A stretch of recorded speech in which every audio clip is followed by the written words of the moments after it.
Ya, semua sudah tahu ya bagaimana kali ini kita tidak di kondisi yang baik ya, terutama mood sebulan ke depan nih fans atau seluruh warga Indonesia bahkan ya kecuali mungkin yang suka kalau timnas kalah ya mungkin ada beberapa segelintir orang tapi yang jelas kita semua di sini dalam situasi yang tidak nafsu untuk kerja, tidak nafsu untuk makan seharian ini ya dengan kekalahan timnas Indonesia semalam 1 atas China sangat disayangkan, tapi mungkin nggak perlu berbelit-belit. Kritikku di sini adalah eksperimen yang terlalu ekstrim, kalau bisa dibilangnya terlalu ekstrim. Bagaimana ada 4 pergantian pemain dari sebelumnya, masuknya Nathan, masuknya Shane Patinama, Snawi dan Witan ya. Dari sebelumnya itu ada Jordi Amat yang main, ada Tom Haye dari starter dan Malik Rizaldi segala macam di pertandingan lawan Bahrain, tapi diubah 4 pemain ya di lawan China semalam. Menurutku ini kegagalan ya dalam eksperimen kali ini buat Sintayong, dan ini patut kita kritik karena menurutku beberapa kali dalam laga-laga penting Sintayong ini sering sekali melakukan eksperimen-eksperimen. Jadi seperti nggak punya pakem starting 11 ideal timnas Indonesia itu seperti apa. Jadi tiap pertandingan berubah-ubah. Jadi oke, salah satu sisi kalau berhasil memang wah ini susah ditebak, tapi satu sisi kok kayak negatifnya kok kayak nggak punya pakem ya starting 11 seperti ini. Tapi mungkin dari pergantian eksperimen-eksperimen itu yang jadi ku kritik memang adalah penampilan Shane dan Asnawi ya, memang yang menurutku ya sangat-sangat kurang ya. Apalagi Shane mungkin gol pertama itu adalah kesalahannya. Kemudian Asnawi berkali-kali ya kesempatan kurang tenang, yang harusnya passing malah dribbling, ya harusnya dribbling malah passingnya salah. Dan banyak sekali lah dia mendapatkan kritik lah, dan ya menurutku kekalahan ini jelas salahnya Sintayong kalau aku bilang. Tapi Saf, menurutmu di pertandingan kemarin yang seharusnya nggak dilakukan tapi malah dilakukan, atau yang menurutmu kira-kira positif negatif dari pertandingan kemarin apa Saf? Jangan pernah mencadangkan Tom Haye kalau tidak cedera. Begitu Tom Haye masuk, tiba-tiba sisi tengah timnas Indonesia hidup begitu. Jadi jauh lebih agresif daripada penyerangan waktu yang babak satu. Babak satu aku akui sebenarnya mainnya cukup bagus. Tapi kadang Iver Jenner ya cukup bingung begitu, karena kan yang menopang sebagai gelandang tengah dia doang begitu. Sedangkan Nathan Chu dia fokus sebagai gelandang bertahan.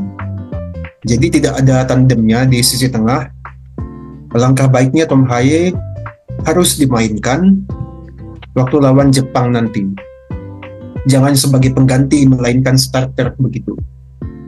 Lalu khusus sisi belakang, Kelvin Verdong alangkah baiknya diposisikan sebagai back kiri karena itu memang posisi naturalnya. Lalu kalau back tengah, Rizky Ridho sebaiknya dimainkan lagi. Ya, terutama Jay Itzes mendapatkan kartu kuning akumulasi. Jadi melawan timnas Jepang kemungkinan besar tidak akan bermain. dia main Saf, main yang itu yang akumulasi Ivar Jenner akumulasi. Oh, Iver Jenner bukan Jay Itzes ya? Bukan JHS, cuma iya. satu baru. Oh, jadi ada untungnya. Jadi nanti kalau lawan Jepang ada Rizky Ridho, Jay Itzes, dan Messlingers. Sebenarnya bukan salah Messlingers, tapi ini lagi-lagi salah wingback. Kenapa berani-beraninya menyisakan Messlingers seorang diri di sisi pertahanan sehingga kebobolan gol kedua? Padahal waktu kita lihat lagi dari rebut-rebutan bola sisi tengah itu kan bisa dimanfaatkan oleh Shane Patinama dan Asnawi Mangku Alam untuk mundur, bukan yang maju dan jelas seperti itu. Jadi kan menyisakan Messlingers, dan Martin Paes juga bingung, loh bagaimana nih gawangku katanya kan, akhirnya kebobolan deh begitu.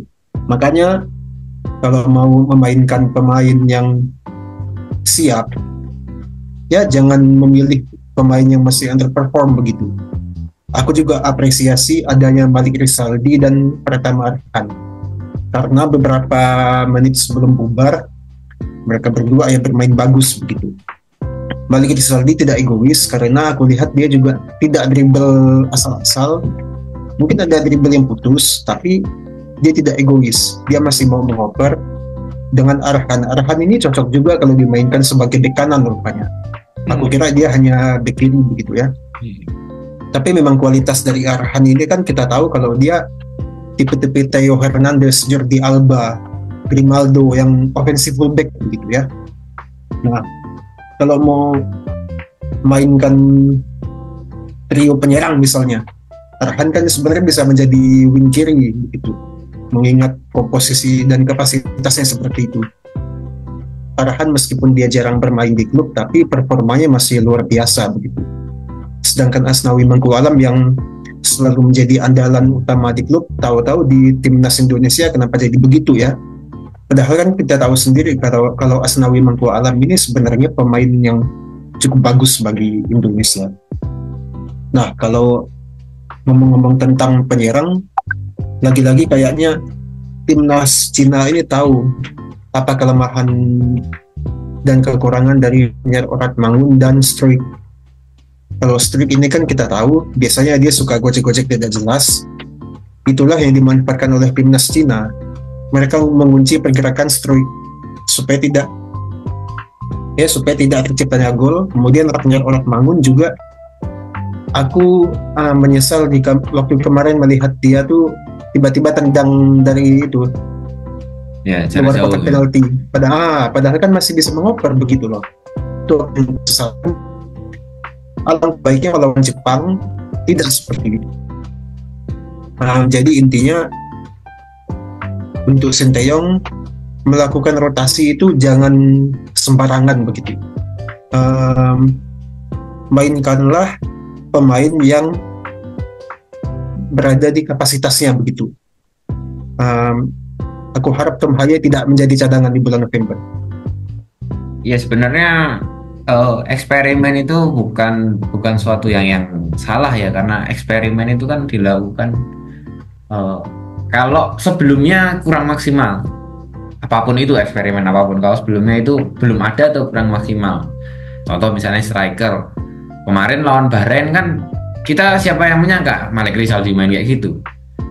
Nah setelah itu, tapi di satu sisi di belakang Jordi Amat mainnya kurang maksimal juga gitu.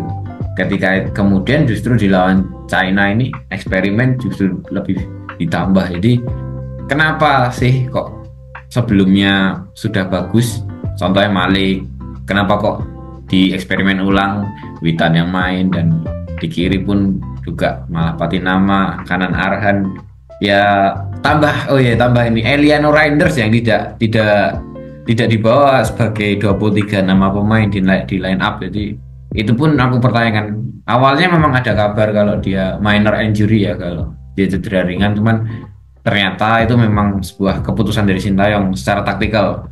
Entah apa yang dipikirkan ya nggak tahu ya aku. Dengan Sandi Bosetria, dengan menyisakan Asnawi sebagai bek kanan, akhirnya Arhan kan terpaksa bermain di situ, dan Arhan main cukup bagus di wing kanan ya, di wing back sebelah kanan.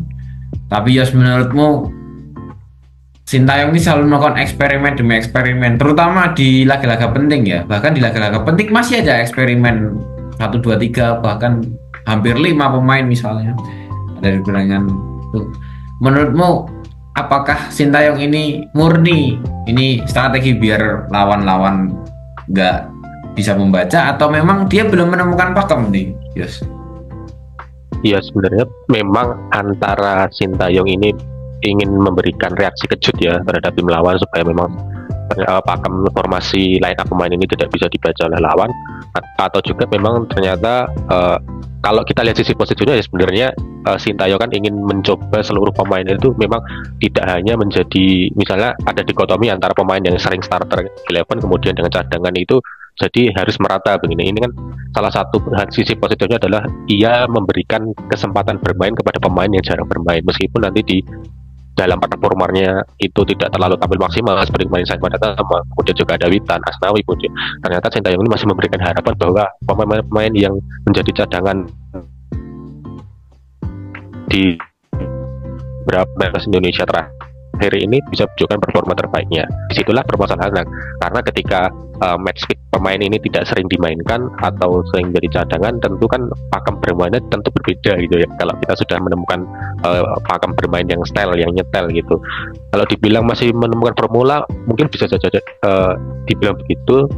Ya kan terbukti kemarin memang sebelumnya kalau dilihat dari ronde 2 dan ronde 3 ini eksperimen SDY ini waduh ini expert ya, dia luar biasa itu bereksperimen. Tetapi kan apakah pertanyaannya ketika memasuki fase round 3 eksperimen itu akan tetap dilanjutkan terus begitu? Padahal kemarin kita sudah melihat agak performa melawan dari laga di kan sudah kelihatan bahwa mana yang bisa diturunkan menjadi starting eleven, mana yang tidak gitu.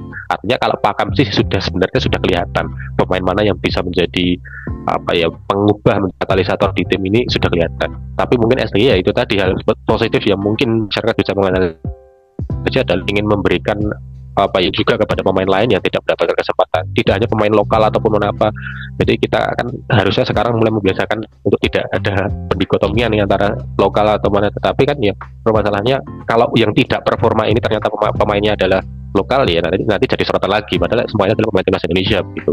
Kemarin kita lihat Asnawi tidak perform, kemudian Witan ini karena kita terlalu sering ada pendikotomian, terutama juga daripada para buzzer akamsi ya. Jadi kan terlihat ternyata yang masyarakat menilai ternyata yang lokal yang tidak perform ternyata begitu.